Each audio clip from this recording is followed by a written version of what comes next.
Hello, welcome to Indians academy. ഇന്ന് നമ്മൾ പരിശോധിക്കുന്നത് ഭിന്നസംഖ്യകൾ തന്നു കഴിഞ്ഞാൽ അതിനകത്ത് ഏറ്റവും വലുത് ഏതാണ്, അതേപോലെ ഏറ്റവും ചെറുത് ഏതാണ് എന്ന് കണ്ടെത്തുന്നുള്ള ഒരു ഈസി മെത്തേഡാണ്. അപ്പോൾ നമുക്ക് നോക്കിക്കഴിഞ്ഞാൽ ഈ 4 ഭിന്നസംഖ്യകൾ തന്നിട്ടുണ്ട്. ഇതിന് നമ്മൾ രണ്ടെണ്ണമായിട്ട് നമ്മൾ സ്പ്ലിറ്റ് ചെയ്യുന്നു. ആദ്യത്തെ രണ്ടെണ്ണം, പിന്നെ രണ്ടാമത്തെ രണ്ടെണ്ണമായിട്ട് നമ്മൾ സ്പ്ലിറ്റ് ചെയ്യുന്നു. ഓക്കെ, അപ്പോൾ ആദ്യം നമ്മൾ ഈ 2 ജോഡിയിൽ ഏറ്റവും വലുത് ഏത് എന്ന് കണ്ടെത്തുന്നു. ഓക്കെ, അതെങ്ങനെയാണ് കണ്ടെത്തുന്നത്? നമ്മളിതിനെ ക്രോസ് മൾട്ടിപ്ലൈ ചെയ്താൽ മതി. അതായത് 2 × 4 എത്രയാണ്? അതിൻ്റെ മുകളിൽ എഴുതുക 8. അതേപോലെ തന്നെ 3 × 3 എത്രയാണ്? 9. ഓക്കെ, അപ്പോൾ 8 ആണോ വലുത് 9 ആണോ? 9 അല്ലേ? അപ്പോൾ ഇതിനകത്ത് വലുത് ഈ 3/4 ആണെന്ന് നമുക്കിങ്ങനെ കണ്ടെത്താം. ഇതേപോലെ തന്നെ രണ്ടാമത്തെ ജോഡി എടുക്കുക, നമ്മൾ ക്രോസ് മൾട്ടിപ്ലൈ ചെയ്യുക. 4 × 4 16 ആണ്.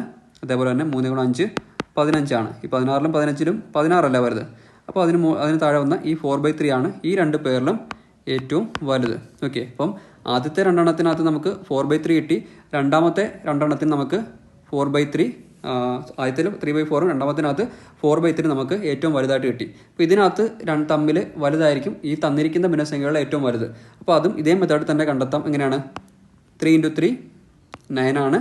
4 × 4 16 ആണ്. അപ്പോൾ ഇതിനകത്ത് 16 അല്ല വലുത്.